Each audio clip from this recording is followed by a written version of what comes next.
brought to you by Hallow, the world's #1 prayer app. Hey, Josh, what's up, dude? Hey, what's going on, Dr. Don? Nothing much, man. Rocking on to the break of dawn. What's up, brother? Hey, so I guess I'll just get straight into my question of how do my wife and I address concerns about my mother-in-law potentially having an affair and cheating on my father-in-law? For the sake of the past few shows, please tell me it's not you that's having the affair with her. No. God, thank you. Phew. Actually, that would have got us a lot more subscribers. So that would have been kind of awesome for the show. Yeah, that would have been good, right? But, okay.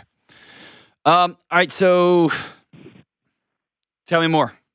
Tell me about it. Well, so just to kind of give you some context, how we have finding out or why we're coming to this conclusion is about a year ago, my in-laws, they were approached by someone that they knew. My mother-in-law had a relationship, I think a coworker or something, and he was going through a divorce. I guess he had his assets frozen, got kicked out of the house, blah, blah, blah, and then asked my in-laws if he could stay with them for the time being. Well, a few months turned into a year, and at first I thought he was just, I guess, scamming them, taking advantage of them.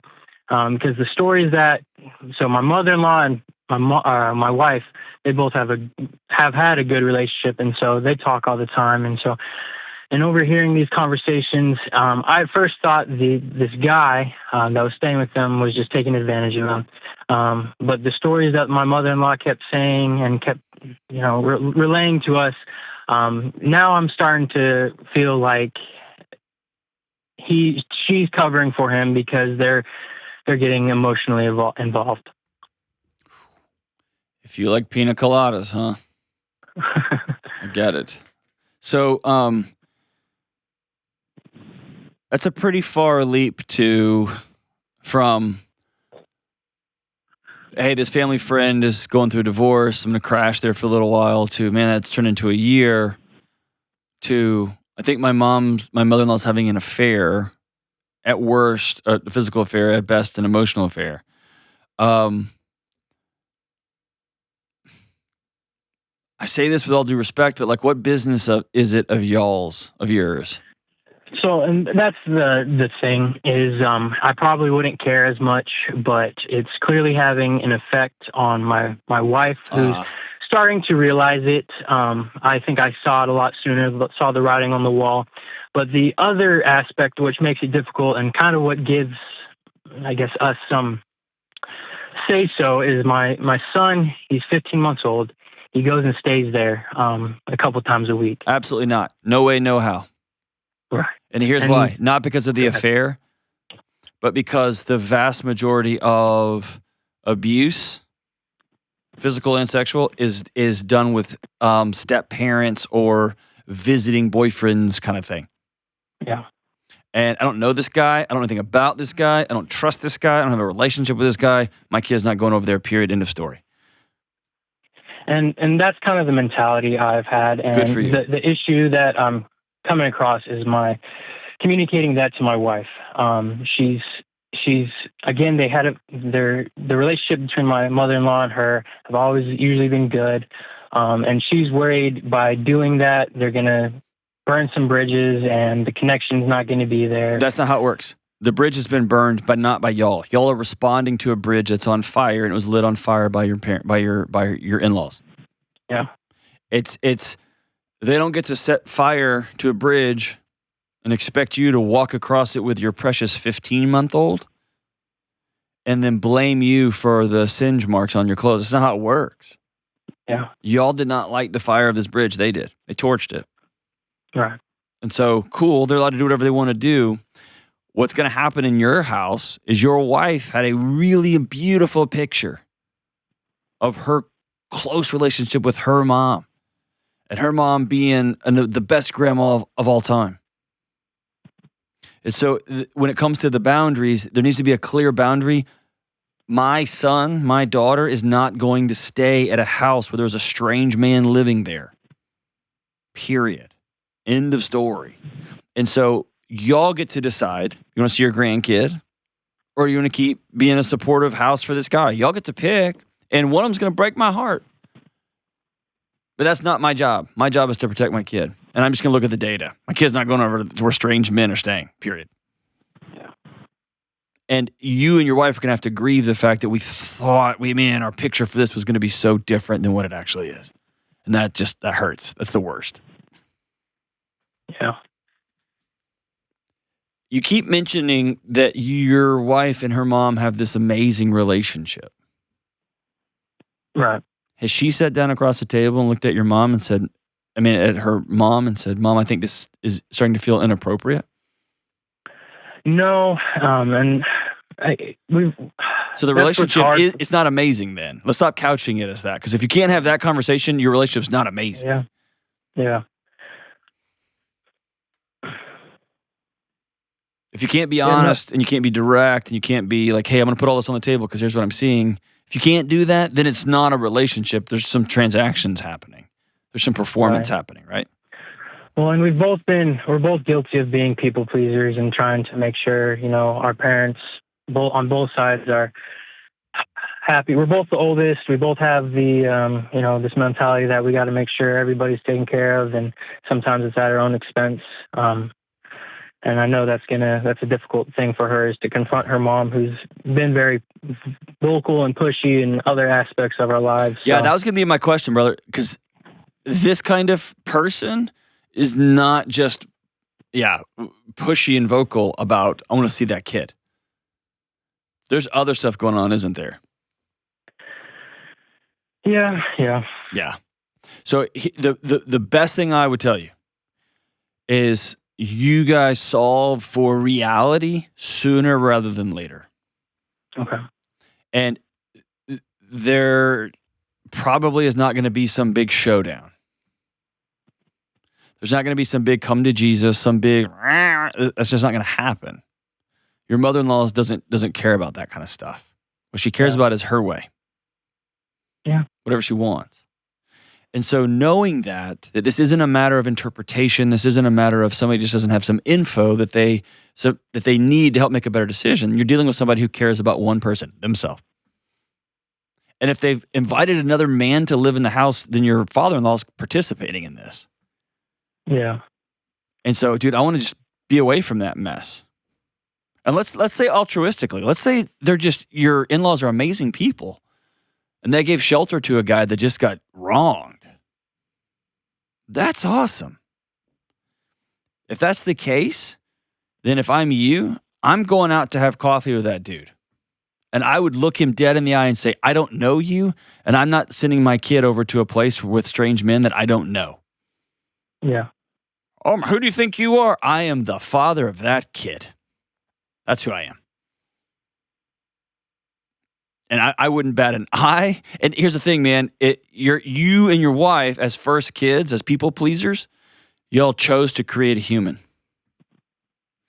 And now your role has shifted, because otherwise you're going to end up using your kid as a function in your people pleasing.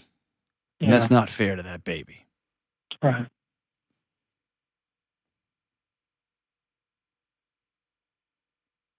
I know I just dumped it all on you. How does that sound? Easier said than done, that's for sure. Yep. And I've had I haven't had conversations. I've met the guy that's there, and he seems, obviously, if there was a lot more red flags to it, I probably would have kind of put my foot down a little bit more. But it's just getting. I don't wait for red flags with my kids. Yeah. No, you're right. So if there's no red flags, so it reminds me. I think I've mentioned it on the show. There's a great story. Kelly brought it to us once. Producer Kelly brought it once. There was a kid getting walked through a temper tantrum inside of a grocery store, or inside of a store, like a home goods store, and Dad just got frustrated and started carrying him out. And the kid was kicking and screaming in the parking lot as they were heading out to the car. And a man was walking into the store.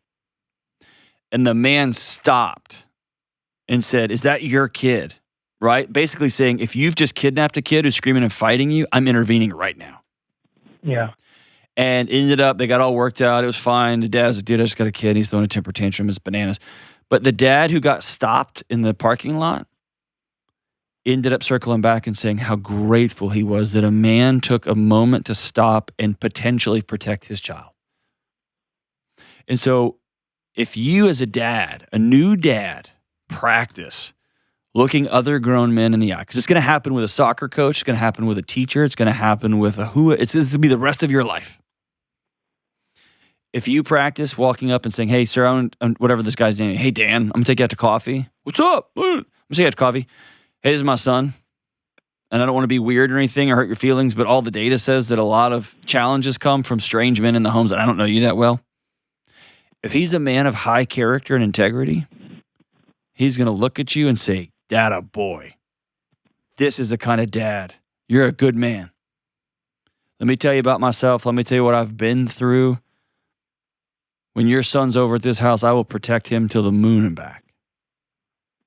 And if he throws a temper tantrum, how dare you talk to me? Like, do you believe it? Then, bro, he got, you know what I mean? Right. You learned all you need to learn. But your heart's going to race in route to that conversation. You're going to be nervous about it. Your mother-in-law may be all mad about it. Your father-in-law may be all mad about it. You're going to walk away from that conversation 10 inches taller. Because I think the person you're starting to lose the most respect for is yourself, you and your wife together. Yeah. So there's not an easy path forward, brother, but I hate it for you. I hate it. I wish your wife could leverage this quote-unquote amazing relationship she has with her mom just to go, Mom, what in the deal? What's going on? Yeah. And if she can't, then that should be the big red flag to tell you just how not solid this relationship is. And then you all need to do what's best for you two and your family. Right. I wish I could get her to talk to you. Well, tell her to call me. I'm happy to. Or just take a recording of this and let her listen to it. I can't think of a worse. I can. One of the worst things to have to grieve is I had a picture in my mind that I thought my parents, I thought they would become this kind of grandparent, and they're not. Yeah. And I hear this all over America. And I think the counter is people are just writing all their parents off because they didn't perfectly match this picture. And I think that's probably too far too. But there's some middle ground, and the middle ground is going to be I'm not leaving my 15-month-old there. And by the way, that also sucks for y'all because that was free babysitting, right? Yeah. I mean, it's got a whole bunch of costs to it. Right.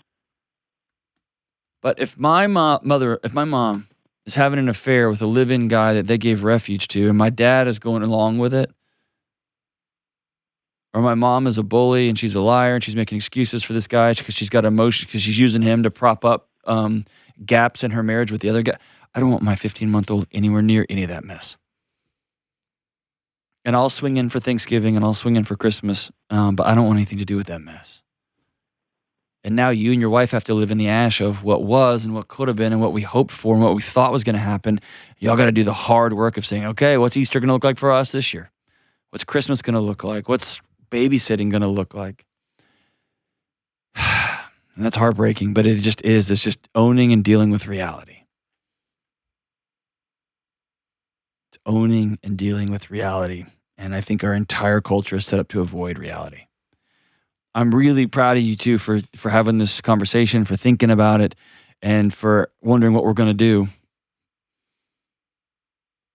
But I think at the end of the day, you and your wife need to decide what's best for our family and how we're going to navigate it moving forward. And then her parents get to decide, are they going to be mature about it? They're going to throw a fit about it. They're going to have honest conversations about it. They get to decide what happens next. Y'all just can't own all of that. Y'all have to do the next right thing for you and your family. Download the Hallow app today and get 3 free months at hallow.com/Delony.